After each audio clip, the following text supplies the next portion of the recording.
What's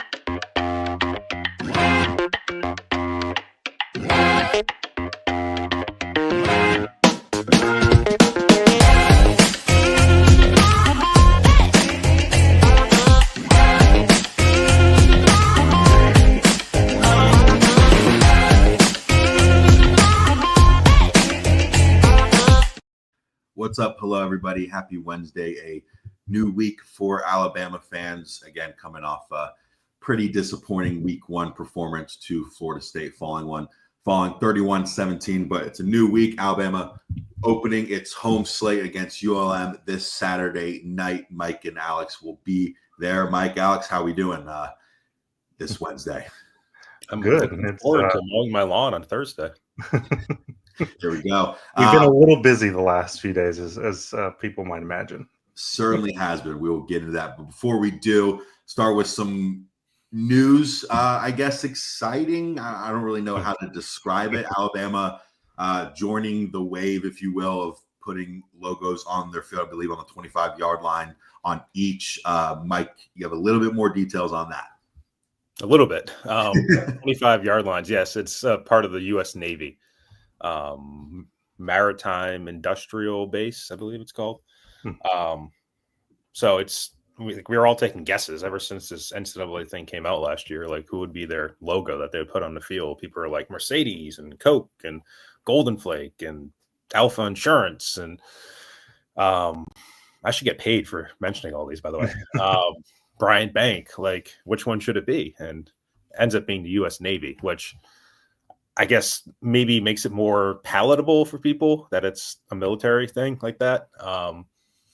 Yeah, the U.S. military spends a lot on a lot of their advertising, like in the NFL, with some of their flyovers and stuff. So not surprising that they would be spending, for football games here too. So people notice it. It's not obvious though when you look at the logo that it's Navy related. I think it says like Alabama something or other built. I would have to go look at it, but. Yeah, I think there's a couple other out there that stick out a little bit more. I can't remember what Tennessee is, but I think it's like yellow on that fist, so it sticks out a little bit more. Yeah, Auburn's got – is Auburn's yellow one? Yeah. I mean, that makes sense. Yeah. I mean, it's going to stick out too.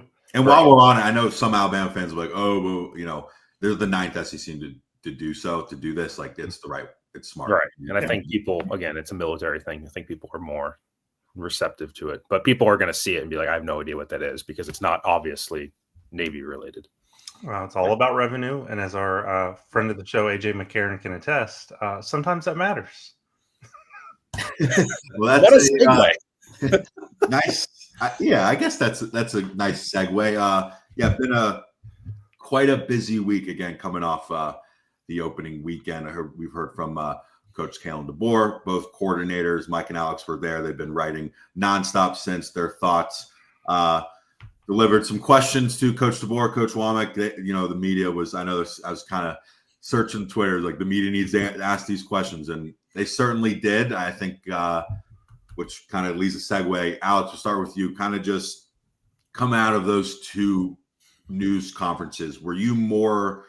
Was it concerned? How are they going to handle this, or what are they going to say? And kind of where were you coming in, and how are you kind of coming out? Yeah, they weren't as forceful as maybe they could have been, but they weren't as laissez-faire about it as they could have been. I think they kind of went right down the middle where you saw moments from Kalen DeBoer. He didn't open with a moment with it, but talking about how they can be harder on players now, and talking about, where they need to be.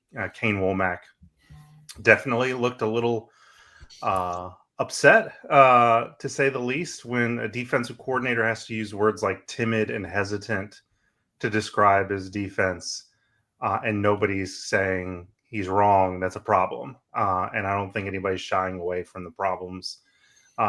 Maybe some head scratching moments from Ryan Grubb, saying that Caden Proctor played well.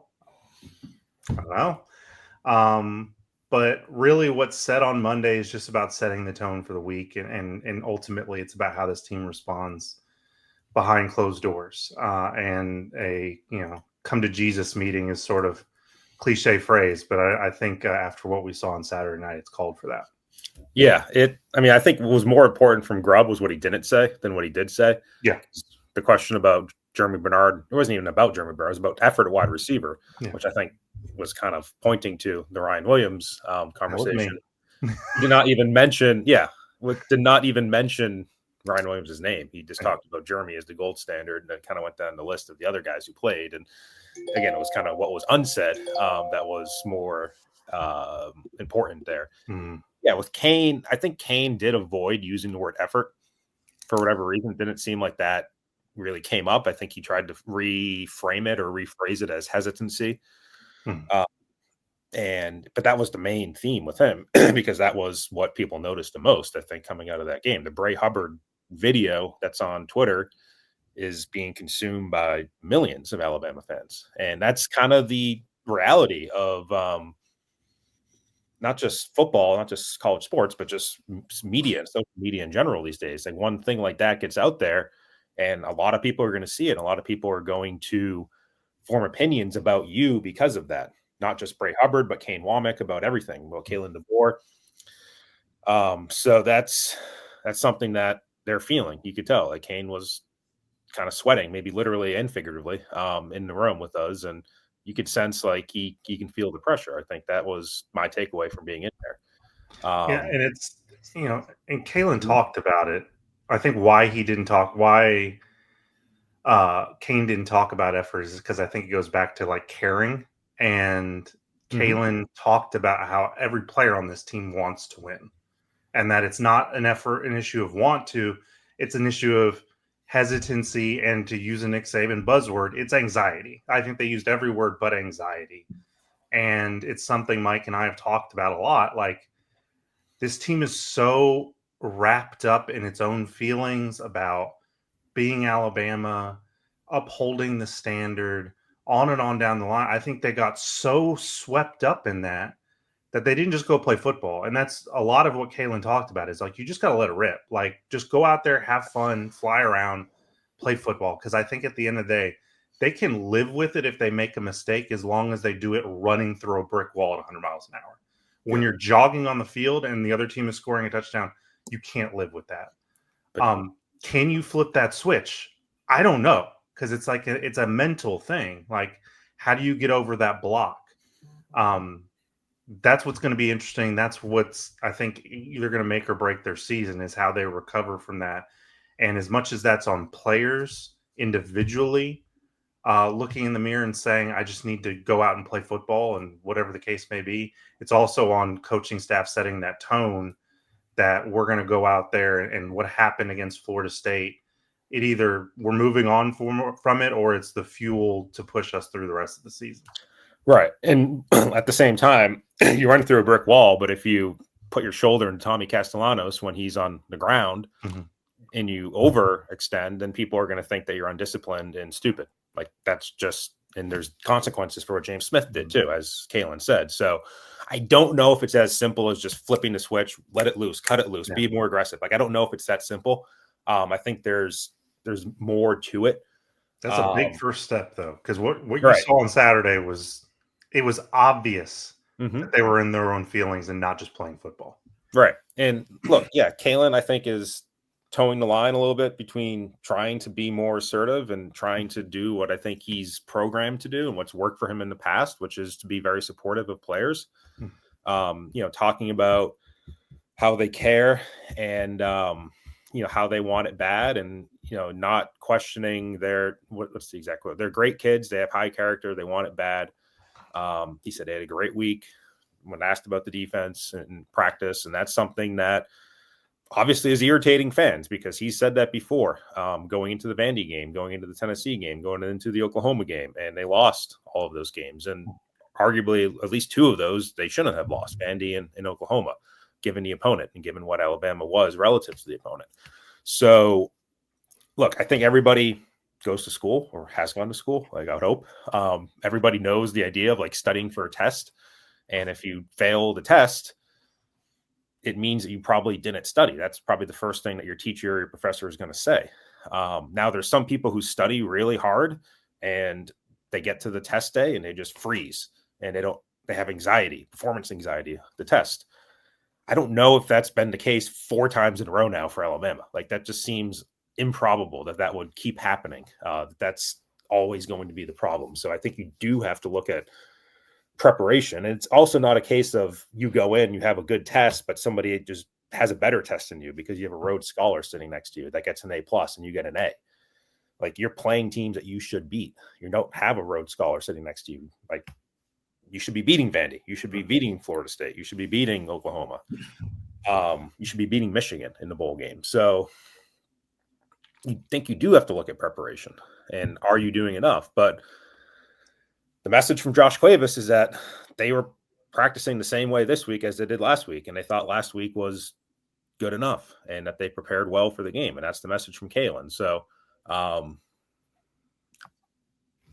again, if that's the case, then that's the case. Like, if you do the same thing over and over again and you keep losing, then there's another word. There's another word for that. Doing the same thing. I said there's another word for doing the same thing over and over and expecting the same result. Right. Mike bringing out the grades, just like his good friend Dabo Sweeney, which was kind of crazy back and forth between him and Brian Kelly yesterday. But one thing that kind of stuck out with, and you brought up Wommack and the road games, and that was a big theme during SEC media days. And how are they going to correct those? And they have a big test against Florida State, and they did not pass that test. And Wommack brought up during his press conference about doing a better job of taking care. I don't want to misquote him, but taking care of the road sideline and kind of our fans and listeners know what an SEC environment's like. You guys know what but what do you think he's kind of trying to say there? Because there is a common theme. These are road matchups and where there's fans on. I don't know what he's trying to say. I don't know if you guys picked up on anything there. Yeah, he talked about how it's a living, breathing organism. Right. I think of it more like a fire. And sometimes you have to stoke the fire. Sometimes you have to pour gasoline on the fire, but you got to keep it going. And it's interesting because a lot of Alabama fans are, recirculating old videos. And there's one of Nick Saban when they were at Arkansas saying, "Wake your ass up." And to every defender, like, wake up. And I think that's the thing they want to see. And I don't know if, we didn't watch the game film. I haven't watched the game, but we've been doing a million things. Like, was there enough of that? I don't know. It didn't sense. You didn't get the sense though. But here's the other part of it too. It's on coaches. It seems like every player is looking for another player to step up. Right. And even Quay Russo talked about it the other day, like missing Tim Keenan. Tim Keenan is by far and away one of the most vocal leaders on this team. And he said, you miss that presence more than you miss the player, Quay said. But then he did say, and I give him credit for this because it wasn't a follow-up question. He said, but it's also on me to do that and to step up and be that guy. I don't know if that's in him. I don't know if that's in enough guys. But that was when you talk about having a player-led team, Kalen likes talking about that. You have to have those guys who can do it. And Alabama had those guys in the past, especially on defense. They had those guys. Who's going to take what happened Saturday personally and step up? Because if you're waiting on somebody else to save you, it ain't going to happen. Right, exactly. Was it Ronnie Harrison and Reuben Foster, that other viral video of them, was it against USC when they were up? I feel like I've seen that video 100 times. Yeah, it got out of hand sometimes. But that's when you foster that type of competition, you roll your eyes as a coach sometimes. But I think in the back of your mind, you're like, this is good. It's kind of like a fight in the preseason.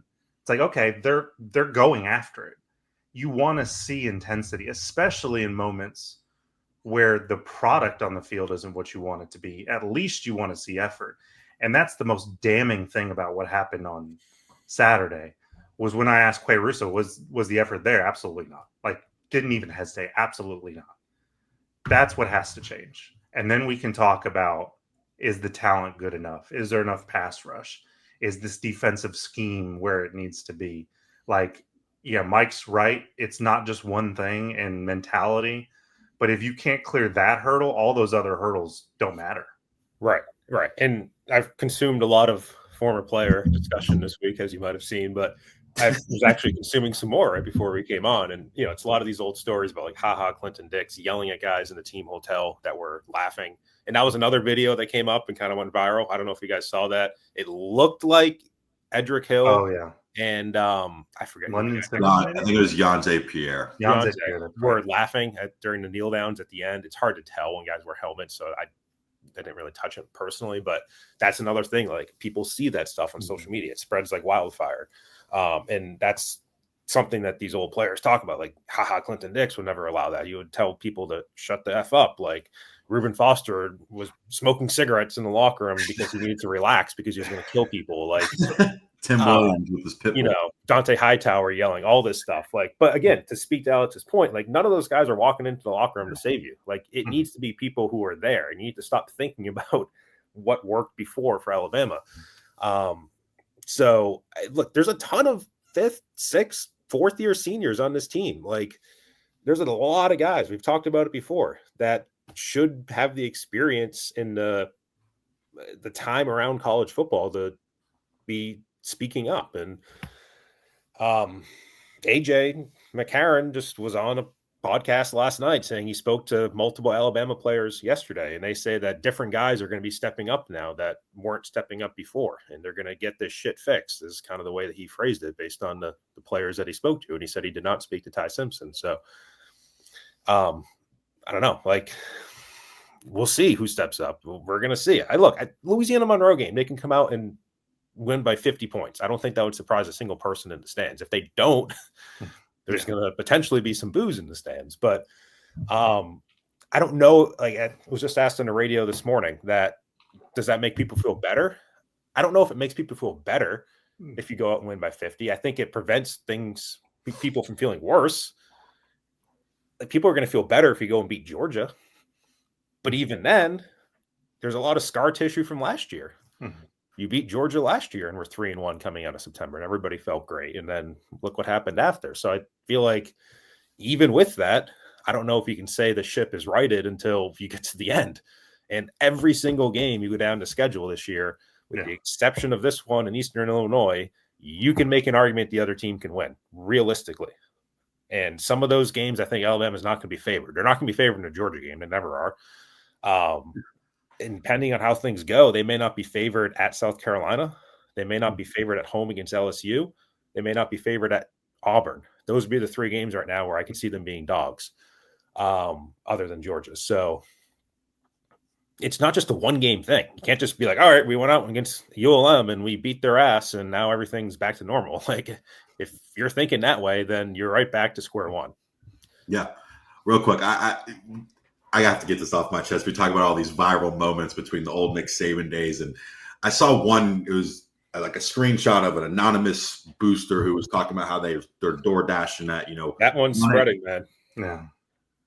You don't think Nick Saban's teams were, I know for a fact that you think Nick Saban's players were asleep at 10 p.m. in a hotel before the game? Like, that stuff just kind of bothers me. I just had to get that out. Like, it's easy to compare. And unfortunately, the losing perpetuates that, and stuff comes out. But people that assume that the people we just named were in bed at 10 p.m. going to sleep are crazy. Yeah, and it's like, to be clear, it's a rumor. There's no basis in fact. Right. I think there's no known basis in fact. No known basis in fact. We're not sitting there at 1 a.m. at the team hotel. Yeah, no, we've got kids who are trying to sleep. But at the end of the day, like, it does dovetail with this narrative that there's not enough effort. Right. You can play with effort on little sleep. And those Nick Saban teams were not filled with choir boys. They were not. They weren't. Like, I don't know how to say it without saying it. Yeah. They weren't. Yeah, that's not. It's about a mindset, and it's about an intensity, and how this coaching staff sets that from the top down, I think, will go a long way. Right. Yeah, and I think that's why the score of this game it matters, but it doesn't matter. It is, are dudes flying around, taking somebody's heads off? Are they holding each other accountable on the sideline? Are you seeing those things that make you feel better, that, hey, they know that what happened wasn't good enough and they're course correcting? And it's little things, and ultimately you have to prove it every single week with this team. There will be no benefit of the doubt. But that's the thing I think you have to look for, is body language, leadership, intensity. I'm going to keep using that word. It's intensity. Yeah, and looking ahead to – go ahead, Mike. I was just going to make 2 points now. And to speak to Alex's point, fans are going to look to the head coach for intensity. Like, And It's not how he's wired, though. Like, that's the thing. I even wrote about a month ago about how Kalen DeBoer can flip that switch and can get after guys. Every single one of those guys said he doesn't do it in public. It's not how he's wired, especially in games, because in games he thinks he needs to be the calming force.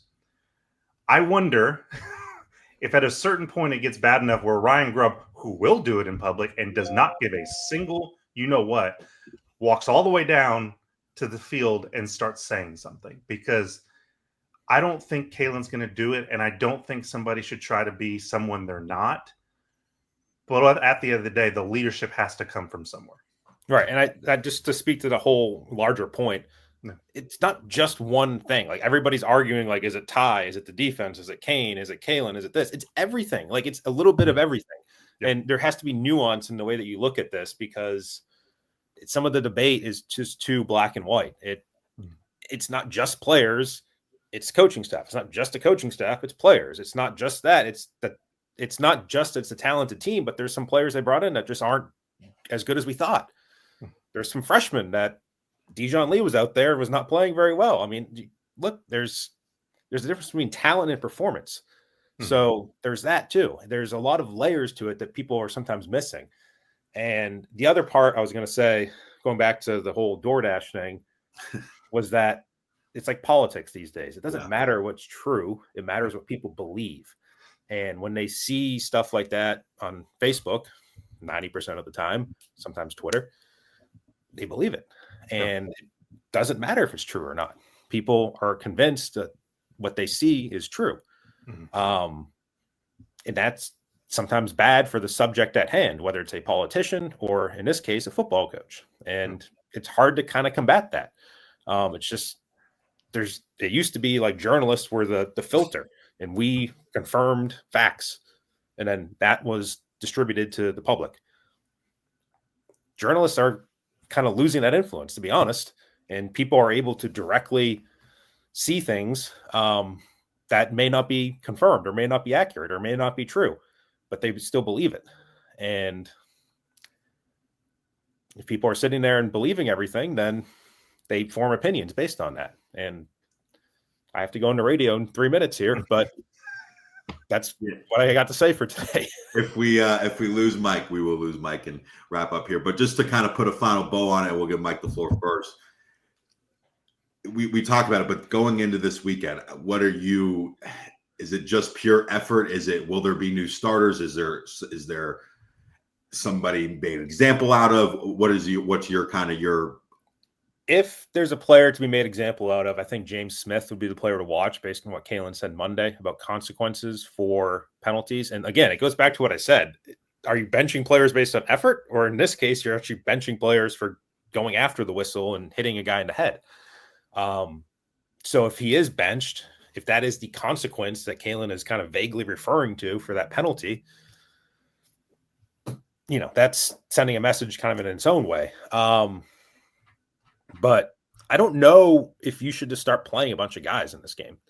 I think you want to see what your starting group can do. Make them go out and play. What is, and Alex is going to laugh here, and he talked about it. What is the starting group? What's the defensive starting group? Because there's 20, Right. The guys we've been talking about all off season long. Right. It's not complicated. We know who the guys are that should be playing up to a certain standard. Maybe there's a case for a Jamarian Latham over a Quay Russo in certain situations. But this whole rotating things, that's what you do. It's a luxury. Rotation's a luxury. They don't have any luxury right now. That's why, on the one hand, I think you can try to prove a point and play guys who you feel like have earned it, maybe don't have the talent. But I think it's more about you got to figure out what you have right now, and you got to get rolling in a hurry, because you got 2 games of bye week, and then you got the buzzsaw of all buzzsaws. And if you don't think Kirby Smart is coming to take your head off, he's going to do that. He doesn't care. They're going to be favored by double digits. Mm-hmm. And he's going to lie to his team and make them believe that they are the underdogs and that they have to go end the dynasty right then and there. So I don't think there's time to play around. I think it's time that the starters go and they gain that confidence. And the only way you gain confidence, yes, it's in practice reps, but it's on Bryant-Denny Stadium. It's in meaningful action, and it's proving a point that way. Well, it should be it says that they sold out crowd. It'll be I think, excited crowd, but a crowd that will be quick to boo very quickly if needed. So Alex and Mike will, of course, be there this weekend for the home opener. We will have a roundtable out on Thursday morning. Official predictions Friday morning. This is, again, being recorded on Wednesday. It'll be out soon after that. Thanks, guys, for joining us, and thanks for listening.